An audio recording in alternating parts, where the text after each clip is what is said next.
नेता राहुल गांधी द्वारा हाल ही में शहडोल से चुनाव प्रचार की शुरुआत की गई। शहडोल में उनके द्वारा दिए गए बयान को लेकर मध्य प्रदेश से आदिवासी समाज से आने वाले राज्यसभा सांसद ने पत्रकार वार्ता कर उनसे सवाल किए। उन्होंने कहा कि पहले राहुल गांधी यह जान ले कि आदिवासी समाज को ना बांटे। उन्होंने कहा जनजाति ही आदिवासी है, आदिवासियों में कोई और समाजवाद नहीं है। उन्होंने कहा पिछले 60 साल में कांग्रेस ने आदिवासियों के लिए कुछ नहीं किया। देश के प्रधानमंत्री नरेंद्र मोदी के नेतृत्व में आदिवासियों का विकास हो रहा है, चाहे प्रधानमंत्री आवास योजना हो या स्वास्थ्य के लिए चलाई जा रही योजना। आदिवासियों का उत्थान हुआ है। वहीं मध्य प्रदेश सरकार ने भी आदिवासियों के हित में कई कार्य किए हैं। कांग्रेस की झूठ को अब 47 सीट पर रहने वाला मेरा आदिवासी समाज बहुत अच्छे से समझ चुका है।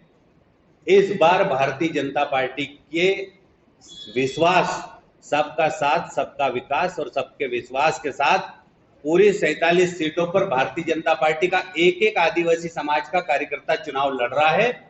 और हम लोग इस बार 47 में से पूरी 47 सीटें जीतने के लिए हमारा कार्यकर्ता मैदान में है और हम बहुत अच्छे वोटों के साथ मध्य प्रदेश में भारतीय जनता पार्टी की सरकार बनाएंगे। मुख्यमंत्री जनजातीय गौरव दिवस की बात करूं, भारत के अंदर महापुरुषों के स्मारक बनाने की बात करूं, महापुरुषों के इतिहास को फिर से इतिहास के पन्ने पर लाने की बात करूं, या तमाम स्मारक बनाने वाले स्थानों की बात करूं, या भगवान बिरसा मुंडा की जयंती को राष्ट्रीय जनजातीय गौरव दिवस के रूप में घोषित करने की बात करूं, तो ये भारतीय जनता पार्टी की सरकारों ने किया है। राहुल जी से मैं पूछना चाहता हूं, पूरा देश का आदिवासी समाज के 12 करोड़ भाई और बहन पूछना चाहते हैं कि आपकी सरकार ने इस देश के अंदर 60 साल तक राज किया, तब आपने आदिवासी समाज की कभी फिक्र नहीं करी?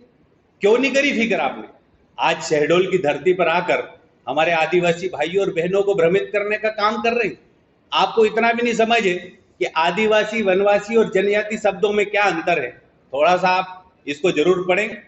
और साथ में यह भी कहना चाहता हूं कि आपकी सरकारों ने पैसा कानून कभी लागू नहीं किया। मध्य प्रदेश की धरती पर पैसा कानून लागू किया है तो मध्य प्रदेश की सरकार, भारतीय जनता पार्टी की सरकार ने लागू किया है और हमारे आदिवासी भाइयों को जल, जंगल और जमीन का अधिकार देने का काम किया है। बार बार इस विषय को लेकर, आदिवासी समुदाय को लेकर कांग्रेस के दूसरे बड़े नेता भी भ्रमित करते रहे हैं और आज तो राहुल गांधी ने ही भ्रमित करने का काम किया है।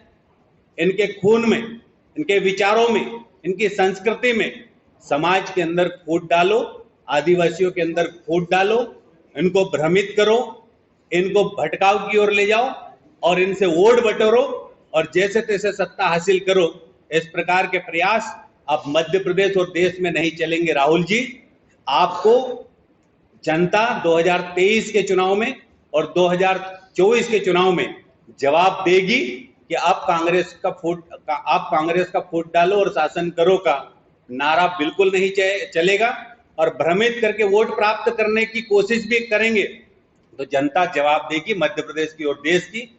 और अब आदिवासी समुदाय भी भारतीय जनता पार्टी के साथ है, कांग्रेस की इस झूठ में फंसने वाला नहीं है।